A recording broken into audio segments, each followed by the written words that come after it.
It's so nice to see you tonight. Thank you for being here to study God's Word. Before we get started tonight, I want to thank the congregation here at White House for allowing me to be a part of this gospel meeting. I believe, and I may have lost count, I think this is the third time, maybe the fourth time you've allowed me to be here for a meeting, and I deeply appreciate it. This is my mom's home congregation. She was baptized down below the church building here when she was 13 years old. I found that out from a lady at Hackleburg that was baptized the same day that my mother was several years ago. And so we've always had a nice place in our hearts for the White House congregation. I was looking out back today and saw the tables out there, and I remember many times having meals off those tables. And speaking of meals, I want to thank you from the bottom of my stomach and the top of it and all around it for the wonderful meals. They've been great. Over here tonight, I was looking at all that food, and I thought about when the Lord fed the 5,000, there were 12 basketfuls left over. When he fed the 4,000, now that was in Gentile territory, so it had to be less, so it was 4,000, and it took up 7 basketfuls. I don't know how many basketfuls were left tonight, but I guarantee you there was plenty of it. And thank you so much for your hospitality and kindness all week. Thank you also for allowing me to preach my first gospel sermon here 49 years ago. The day before I had been 18, but that day I turned 19. And I think maybe Friday I was 18, and then Saturday I turned 19. But thank you for allowing that. That was 49 years ago, and I do appreciate that very, very much. Let's get to the Bible text, and I'd like for you to follow along with me. We want to look tonight at Acts chapter 24, and before we get into it, I want to tell you a true story that happened to me when I was a young man. I was studying with a man named Tom, and we had studied several nights, and about after third or fourth study, I asked Tom if he wanted to obey the gospel. And Tom said, "No, I know what to do, but I'm not going to do it." Well, what do you say when somebody says, he went a step further. He said, "I probably know more about it than you do now." And I thought, you probably do. But anyway, he wouldn't obey the gospel. He was meeting, I believe his heart was not right at that time. I'm relieved to tell you that years later, he did obey the gospel, and, he became an elder in the church eventually in his life. Now, I say all that to say it's not up to us who obeys the gospel. We plant the seed, as Brother Jamie Long said in his prayer. We plant the seed, but we know that God brings forth the increase. So don't ever get discouraged when you teach someone, when you live a godly life before them, and they don't obey the gospel. Who knows, now that seed has been planted, something good could come from it in the future. The reason I bring that up and tell you the story about Tom is that same thing is going to happen to Paul in this chapter. He's going to try his very best to teach the gospel to Felix. But Felix has ulterior motives, and he does not obey the gospel. Satan is going to raise his ugly head every time we're making progress. When we're serving the Lord faithfully, Satan is going to do his very, very best to disrupt what is going on. But the call for us is to stand firm in the faith and keep teaching, keep living for the Lord, and God will bring forth the increase. Let's get started with our discussion of the text. And let's read together Acts 24, verse 1. And after 5 days, Ananias the high priest ascended with the elders, and with a certain orator named Tertullus, who informed the governor against Paul.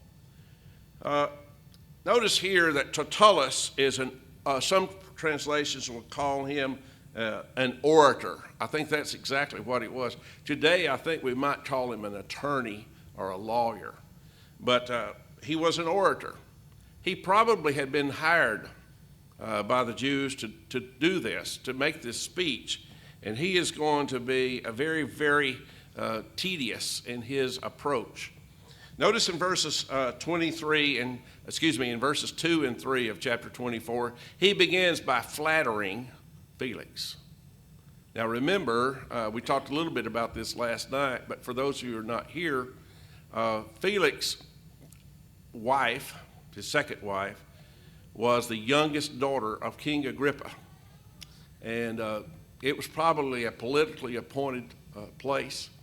And Felix had divorced his wife and married Drusilla. Drusilla was just 14 years old, and that was unusual. Usually women married at age 17 at that time and men at age 27. And that's the reason there were so many widows. The life expectancy at that time was 48. And so there were a lot of men who died pretty early and a lot of widows. But nonetheless, notice the flattery that he does in his case against Paul. Notice Tertullus begins to accuse him, saying, "Seeing that by thee we enjoy great quietness, and that the very worthy deeds are done unto this nation by thy providence. We accept it always and in all places, most noble Felix, and with all thankfulness." Do you notice how these flattering words flow out of Tertullus's mouth? But notice what he calls Paul. Notice when he says about Paul, verse 4, "Nevertheless, that I be not further tedious unto thee, I pray thee, that thou wouldst hear us by thy clemency for a few words.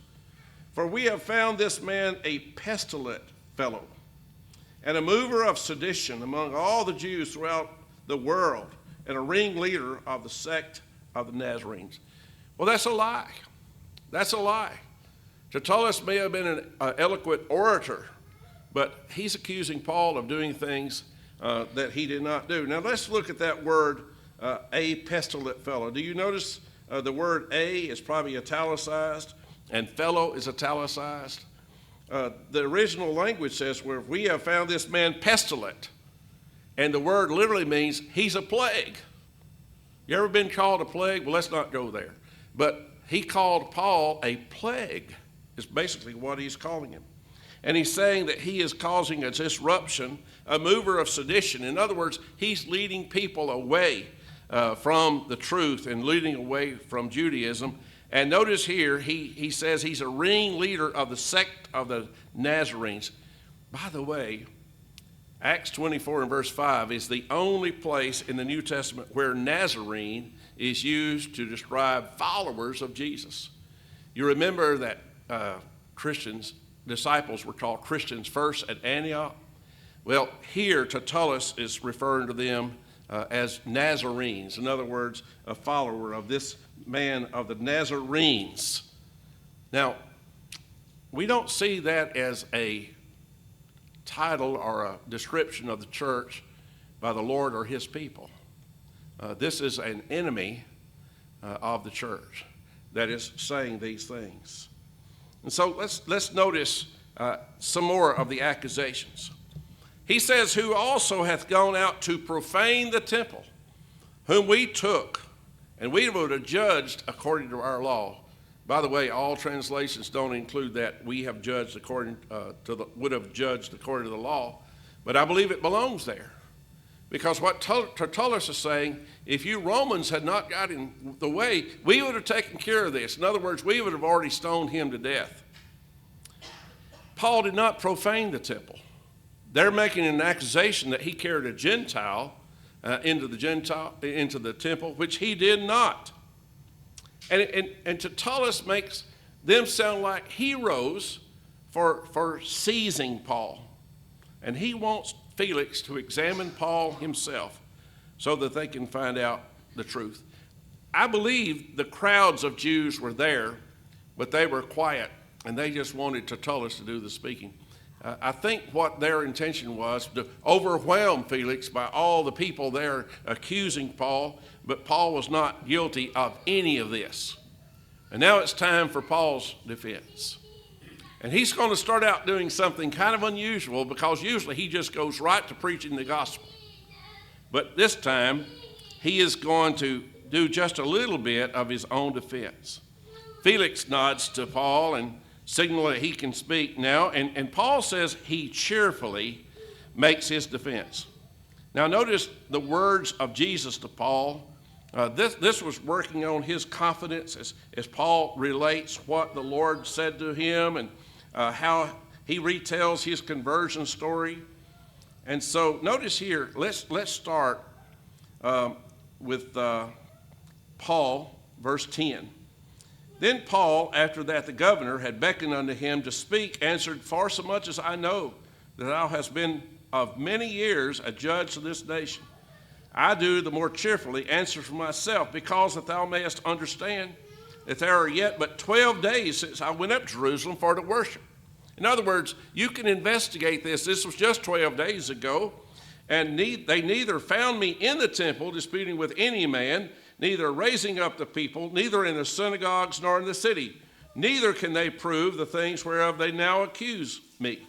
Verse 14, but this I confess unto you, that after the way which they call heresy, so worship I the God of my fathers, believing all things which are written in the law and in the prophets, and have hope toward God, which they themselves also allow, for there shall be a resurrection of the dead, both of the just and the unjust. Let's stop there for just a moment.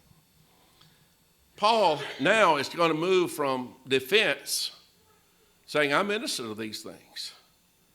And he's going to start moving more toward teaching the gospel. Isn't that a wonderful blessing? Paul had that ability. Whether it meant life or death, he had the opportunity to preach the gospel. And you remember, he was in strait betwixt the two. He desired to go be with the Lord, but it was better for them that he remained there. But it didn't really matter to Paul how this turned out. He wasn't afraid to die. But Paul says, it's not been more than 12 days. You remember that we read that? And the point is, if Felix wants to investigate this, he can investigate it. He said, I wasn't guilty of stirring up crowds. And then notice what he says. Neither can they prove the things which they now accuse me. They have no evidence. They have no proof. Now, when they start arguing with Paul, they're arguing with one of the most educated people there. And not only that, he is empowered by the Holy Spirit as an apostle. They're not going to get the best of Paul. They don't realize that, but they're not going to get the best of Paul. I want to tell you about a fellow that Paul reminds me of. Some of y'all may have heard of him. His name is Joey Spann. I had the privilege of working with Joey at a congregation just north of Nashville several years ago. And when we would be praying, Joey would say, things are going too good. The devil's going to raise his ugly head. You just wait and see. The devil's going to raise his ugly head. Well, years later, I'm sure you saw it on the news, a man entered the church building where Joey was preaching. While Joey was preaching, he had shot and killed a woman on the parking lot, and he came in and shot 6 or 8 people in the worship while worship was going on. Shot Joey, shot his wife, and as they were wheeling Joey out, they said that he said to his wife, Peggy, they've killed me. But think about it, Joey survived, his wife survived, and he's still preaching the gospel. But you better believe Satan is going to rear his ugly head. And whenever things are going wonderfully well in the community and in the church, Satan's going to find a way to throw a monkey wrench in that. You can count on it. How many times in your lifetime have you seen someone stir up a stink in the Lord's church and cause division?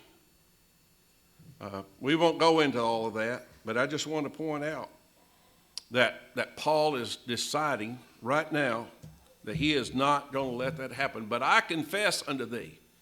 He's telling the truth, and he says, They call it a heresy. That's the way I worship. The way I worship, they call it a heresy. But then notice he talks about the resurrection. Now, the resurrection means nothing to Felix. But Paul sees an opportunity, not to defend himself, but to teach and preach the gospel. And so he says, I have a clear conscience before God and man. He's already said that in the previous chapter.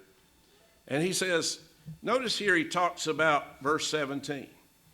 After many years, I came to bring alms to my nation and offerings. Now let's talk about that for just a few moments. Remember in the epistles, this is the only time it's mentioned in the book of Acts. But you'll remember in the epistles of Paul, he mentions taking up this collection for the poor saints at Jerusalem. And this was Gentile churches taking up contribution for Jewish churches because they're one in Christ Jesus. Now think about that. I doubt the Jewish Christians would have wanted to take up money for the Gentile Christians, but the Gentile Christians are taking up money. Why would there be poor Jews in Jerusalem? Do you remember on the day of Pentecost how many people were baptized into Jesus Christ? They were Jews. They were there from 17 nations, and they were all there. And 3,000 obeyed the gospel. They're not going to be able to go back home. They're going to be disowned because they've left Judaism. If you left Judaism, you're going to be hated just like Paul was hated. And if you can't go home and you can't do business, what are you going to do in Jerusalem? There were poor saints there. And they were Christians. And Paul was very, very concerned about them. But back to Paul's defense. He said, they found me purified in the temple without any crowd or tumult. Remember, because Paul had been in Gentile territory, he had to shave his head and also, or have his hair shorn, and also pay for 4 others to have theirs shorn. You had to go through a 7-day purification. If you'd been in Gentile territory, you had to go through a purification. But some Jews from Asia, not even Jerusalem, Jews from Asia, they ought to be here before you making this accusation. Jewish people are all over the world. There are more Jews in America, in the United States, than there are in Israel. They're all over the world, and I'm not running them down. I know some wonderful Jewish people. In fact, we have about 3,000 Jews who are Messianic Jews who have converted to Christianity, and they're hated by their own people. So Paul says to Felix, let them say what wrongdoing they have found in me. They hadn't been able to find anything wrong with him, and he's going to appear before 7 Roman officials, and none of them can find anything wrong with him, that he's done anything wrong. He says, touching the resurrection of the dead, I am called into question by you this day. And this is what I was talking about a few moments ago on his 3rd missionary journey, which he spent most of that in Ephesus.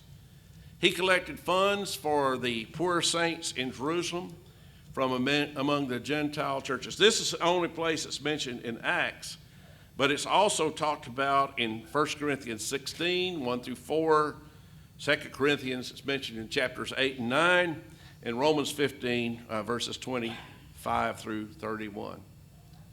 So that's important. You might wonder, why are you bringing that out? It's important because it's going to come up again when Paul is trying to teach Felix. Now, Paul says Felix has a more perfect knowledge of the way. Why is that? Remember, Felix's wife was Jewish, and the Jews knew about Christianity. They did not like it, and Felix would have known about Christianity. A lot of the Roman officials did not know that there was a difference in Christianity and the Jewish religion. The Jews was a legal religion. The Roman Empire recognized them as a legal religion. They did not recognize Christianity as a legal religion. And when Paul eventually is sent to Rome and tried before Nero, who fiddled while Rome was burning, according to history, And he used human beings, Christians, as human torches to light up the Colosseum in Rome. He used them basically as street lights. There was a terrible, terrible time by Nero. And so that was what's going on at that particular time. And now Felix decides that he's going to wait till the chief commander Claudius Lysias gets there to listen to the case.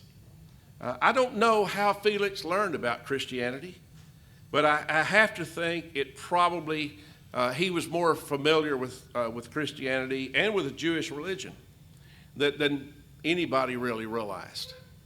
And Paul was basically put under house arrest. Last night, someone said something like, well, he's under house arrest. That's exactly right. And he's kept in custody and had some liberty. But notice, some friends were able to come to minister and come to him. Look at verse 23. He commanded a centurion to keep Paul and let him have liberty, and that he should forbid none of his acquaintance to minister or come to him. I want to make two observations about that. Why did Paul need somebody to come and minister to him? Minister there means to serve him. Did it have something to do with his thorn in the flesh? I don't know. But for some reason, he needed those who would come and visit him and provide for him. But then notice the next thing about that. A centurion was to keep Paul. I want to ask you a question. How many times do you think the centurion heard the gospel? Everybody Paul saw, he wanted to teach the gospel. You think that centurion ever heard the gospel? I believe the centurion heard the gospel every day. We have no record of the centurion obeying the gospel, but you better believe he was exposed to it. And notice here, as Paul was being kept under house arrest, after some days, Felix brings his young wife, Drusilla, to him. Isn't it a shame that someone so ungodly as Felix and Drusilla are going to pass judgment on Paul? Other than Jesus Christ, I believe Paul's the greatest missionary that's ever lived. And here we have these people of the world that's going to judge the great Apostle Paul. This is pretty personal, and I apologize in advance for talking to you about it.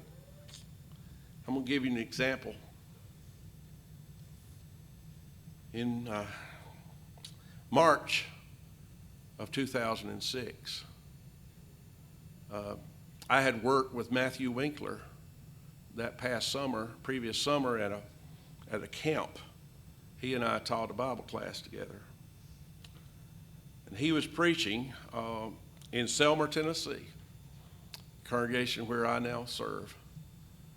And I don't know what happened, and I don't know we'll ever know what happened for sure, but Matthew was dead. And Mary, his wife, was arrested. That's been a long time ago, but Nancy Grace and other people drug the church, the Lord's church, through the mud. They had experts on there saying that we were a cult, that all these things, and they lied. It is terrible when the outside world is making judgments on the Lord's church. The congregation where I serve now was over 200 at the time. On a good Sunday, we might have 95, because after that, the women seemed to side with Mary, the men seemed to side with Matthew, and a lot of people left and went other places. Why do I bring that up? I don't know what happened, but I know in court they made Matthew look awful. They made him look like some type of beast. He wasn't alive to even tell it. And I want to commend his father, Dan Winkler, and his mom, Diane. They exhibited great Christian service, great attitude all throughout that. Cameras will be focused on them. That's what's happening here. Paul is being tried by Felix, an adulterer and a fornicator an ungodly man. Do you see Satan is raising his ugly head? He's doing his very, very best to do as much problem as he possibly can. And you know, that kind of thing is still going on today. We're at war. And I'm not talking about guns and tanks and planes. I'm talking about we're in a war against Satan. And don't ever forget it. Because if we let our guard down, he's going to do his very, very best, Satan will, to make sure that he destroys us, because he hates the church and wants to hurt it. Now, Drusilla was Jewish. Her mama was Jewish. She was Jewish, and she's a member of the Herod family. She's, as I mentioned earlier, youngest daughter of King Herod Agrippa II. As Paul reasoned about righteousness and self-control and the coming judgment. Now, notice those three things about righteousness. He's talking to Felix, this pagan. He talks to Felix about righteousness, about self-control, and about this coming judgment. You know what he's doing, don't you? He's trying to teach the gospel to Felix. Now, I don't know about you, but if I'd been on trial, I'd probably been doing everything I possibly could to get off. But that time, Paul used to try to teach the gospel. And I think one of the most important verses, notice verse 25, and as he reasoned of righteousness, temperance, and judgment to come, Felix trembled. Some translations say there, he was alarmed. It's a lot more than that. The original language says he was terrified. Why? Paul had taught him the gospel, and he knew he needed to do something. But notice what he says, go thy way for this time, and if I have a convenient season, I will call for thee. When I have a convenient season, I'll call for thee. We have no record of Felix ever calling for Paul. We have no record of Felix ever obeying the gospel. You know, on the day of judgment, I think some of the saddest people that will ever be at the day of judgment, and everyone will appear before the judgment seat, will be the rich young ruler who was face to face with Jesus and walked away sadly. And Felix, who had the opportunity to obey the gospel right then, but he passed it up. And never again, as far as we know, had the opportunity to be taught the gospel and respond. He's kind of like Tom that I told you about earlier. Heard the gospel, but rejected it. So close, but yet the ESV, which is typically a very reliable translation, but I think they missed it here. He was alarmed. No, Felix was terrified. There's more than just a simple alarm. It's probably even the idea of fear or terror in what Paul was describing. Felix was that close, but he wouldn't obey the gospel. He wouldn't do anything, you know. We have several preachers here tonight, and I'm grateful to the Lord that you're here, that everyone's here. I wonder how many of you have seen, as I have during the invitation, people who wanted to respond, but they gripped the back of the pew till their knuckles had turned white. And I can just imagine the devil is saying to them, it'll be over in 3 minutes. If you can hang on for 3 minutes, it'll be over. And I wonder how many of those people never obeyed the gospel. You know, this week, tonight will be the 7th time that we've extended the Lord's invitation this week. 7th time. There are 3 billion people on the face of the earth that will never hear it one time. Let's never, ever take it for granted. Several years ago, there was a young teenager in congregation where I was preaching at the time. We had 702 people the last Sunday I was there. Her name was Mika. And I remember Mika. I know right where Mika sat. She sat in the balcony. She was a high school student. And that afternoon, she went home and took her own life. And I've always wondered, what could I have said different to Mika? That was the last sermon she ever heard. When will be the last sermon we ever hear? None of us know.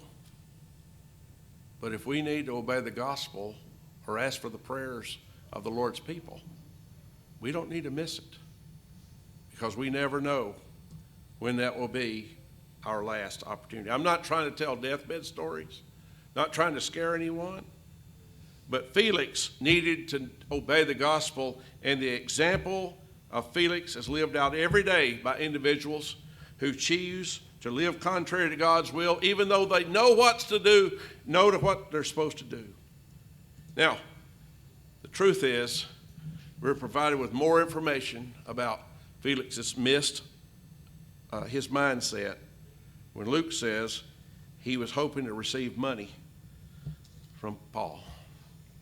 Look at verse 26. He also hoped that money should have been given him of Paul, that he might loose him. Wherefore he sent for him the oftener and communed with him. He had an ulterior motive. He thought Paul might offer him a bribe, or those people coming to Paul to minister him might come up with some money. Probably he'd heard about that collection being taken up for the poor saints in Jerusalem. He wanted some. And so under false pretenses, he let Paul come back. And then notice 2 years go by. 2 years go by. And Porcius Festus succeeds Felix. He's also married to one of Herod's daughters. Isn't that ironic? Little nepotism going on there, a little politics. And so Porcius Festus came into Felix's room. And I want to show you something there in verse 27. We're almost through, but I want us to look at something right here. Felix wanted to do the Jews a favor. Verse 27, but after 2 years, Porcius Festus came into Felix's room, and Felix, willing to show the Jews a pleasure, left Paul bound. What a scoundrel. What a scoundrel. And here he was judging one of the greatest missionaries that's ever lived. What lessons can we learn? Wow. Lots of good lessons here. Let's just close with 3. All who live godly shall suffer persecution. There are going to be times when good, godly people are going to suffer because Satan's going to see to it. He may not strike them just like he did Job, but he's going to cause them trouble. And when you're going through hardship and trouble, even sickness and death, make sure you give the person credit to whom credit's due. That comes from Satan. I hear so many people blame the Lord. Why would the Lord do that? You make sure you give credit where credit's due. Next, when we are falsely accused like Paul does, let's realize that that's common. It's been common throughout history for Christians. If you haven't read Fox's Book of Martyrs, you can get a used copy for less than $2. It describes how people have lost their lives across the years. When people started returned to baptizing for remission of sins, people had stopped doing it for so long. When people started being baptized for remission of sins, they would take them out in a boat, tie rocks around their feet to a rope, and put them in the water. They drowned them. Our brothers and sisters in Christ have gone through so much. And if we complain about the climate in the building, the hardness of the seats, some petty little thing, we are forgetting what our brothers and sisters have experienced across the centuries. And finally, take every opportunity you can to teach the gospel. Win them without a word if you have to, but teach the gospel. Teach it to people that nobody else cares about, and teach it to the highest officials in the land. Make sure that you take advantage of every opportunity. But tonight, if you're in Felix's shoes, don't wait for a more convenient season. This last night of the gospel meeting, if you need to obey the gospel and be baptized into Christ, as Dwight was Sunday night, then do that. Everything's ready. Is your heart ready? And tonight, if you have strayed from the commitment you made to the Lord, it's time to come home. Like the father of the prodigal son, watching to see when his boy was coming back. The Heavenly Father awaits your decision as together we stand and sing. Have you been to